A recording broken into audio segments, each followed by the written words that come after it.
you've got a fight that I'm very, very excited for as well. I mean, these final three fights on this card are, yeah, chef's kiss, something to look forward to.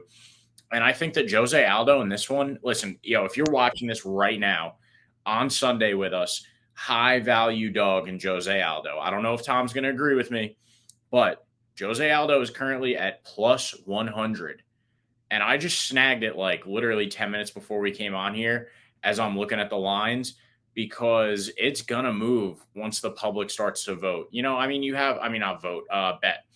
You have some names that the people know, and Jose Aldo is one of those. Merab Dvalishvili is not really a name that the casuals know that are going to be betting on big pay-per-views.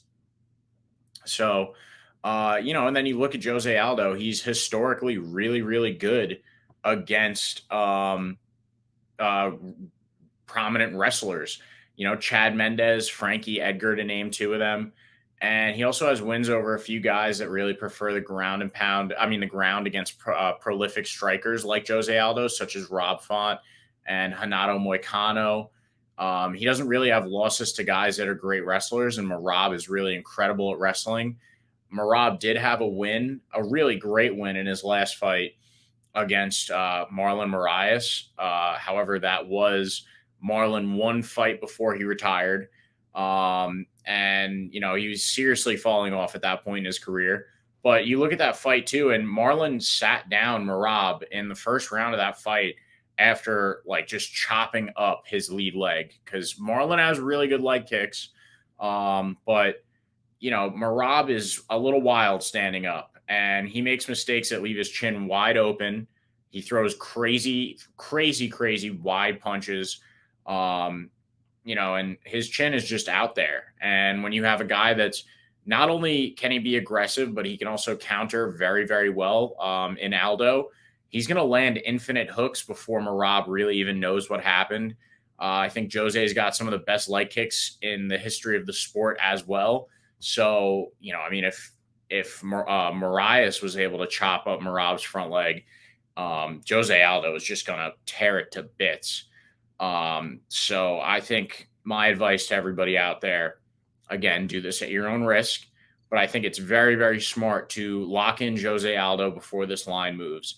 He is probably my favorite live dog that we've had on this show in a little while.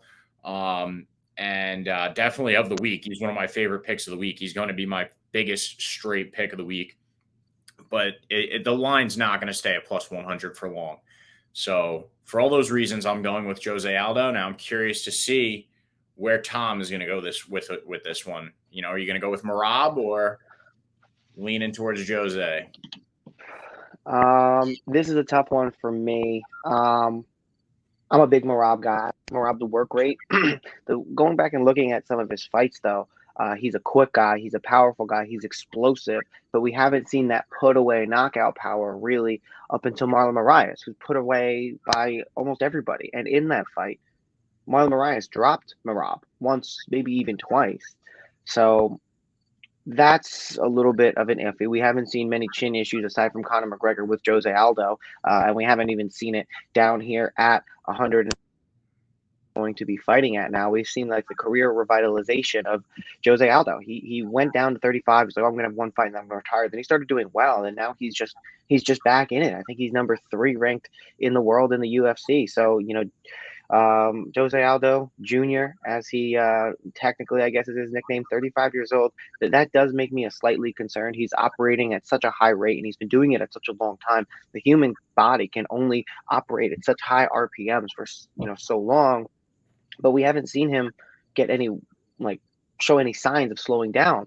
For Merab, he's a guy who gets a lot of takedowns, but he rarely will hold people down and beat them up on the ground. So he gets these takedowns, and that wins on the judges, and sure, that definitely has an effect on the fight.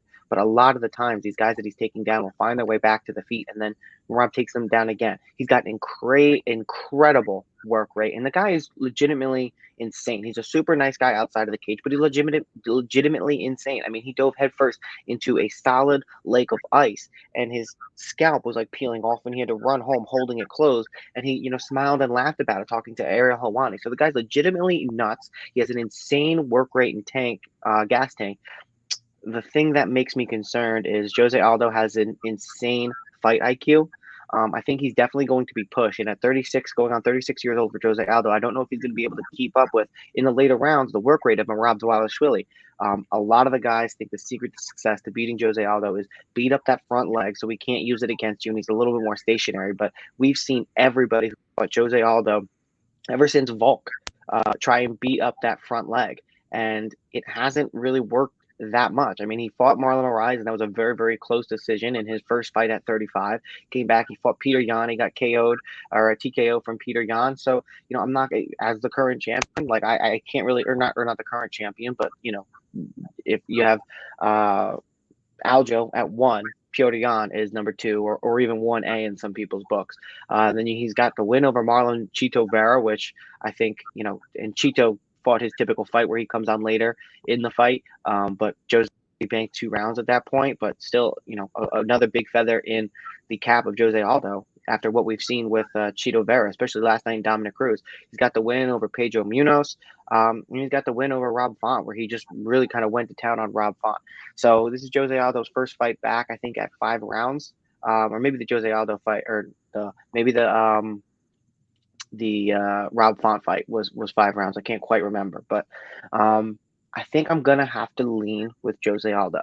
I think the fight IQ is going to be on his side, but I'm personally not going to touch it with my wallet because I'm a little bit nervous. I think that work rate of Merab Dvalishvili and the fact that he's been working, with Ray Longo and boxing, and he's got the grappling background and working with guys like Aljo. I think Merab is steadily improving, and even if he does drop this fight, I think Merab is still going to look good, and we're going to realize that he is of that caliber with the Jose Aldos in the top 5 of the division. Like I could definitely see Merab even losing a decision, still getting his rank a little bit higher. So I like Jose Aldo, but I don't not like Merab Dvalishvili. This one's going to be really close. It's going to be interesting because both fighters are really specialized in what the other is not good at. Jose Aldo, I mean, not to say that he's not good at wrestling, but, with the Rob Font fight, he was going back and forth with Rob Font on the feet. In the 3rd round, he took him down. It was a 3-round fight. I'm running it now.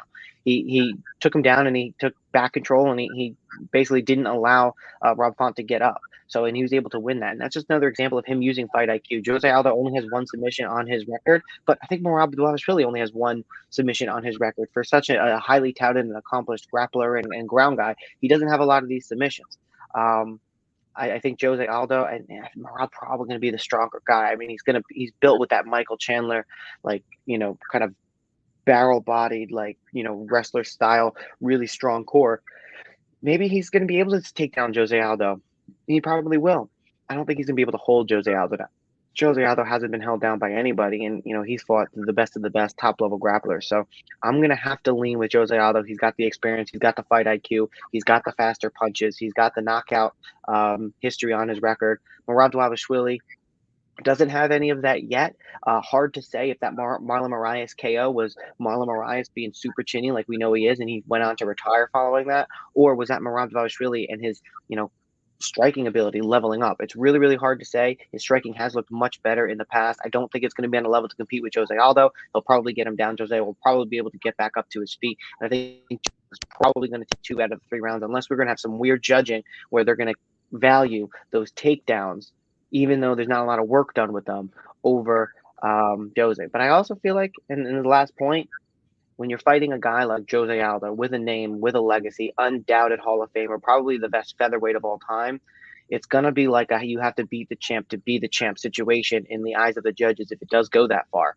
And I think there's a good chance of that. So the one thing that I would bet on with this fight is that it goes the distance. Yeah, that's a smart pick. I think that's a really smart pick. Like I said, what it comes down to for me is just watching that Moraes fight, seeing the way that he was able to chew away at Merab's front leg with those leg kicks. Jose Aldo is going to abuse that front leg, and all the wild stuff that Merab throws, the counter striking is going to be there. And yeah, the fight IQ, and then historically just how good he is against, highly touted, guys with great ground game and great grappling. I mean, Chad Mendez was incredible at the time at wrestling. He held McGregor down for, what was it, like 3 rounds until Conor got up and knocked him out. That was really Chad Mendez's fight to lose. And, I think Jose Aldo, it's history's on his side with this one. He definitely is one of the GOATs.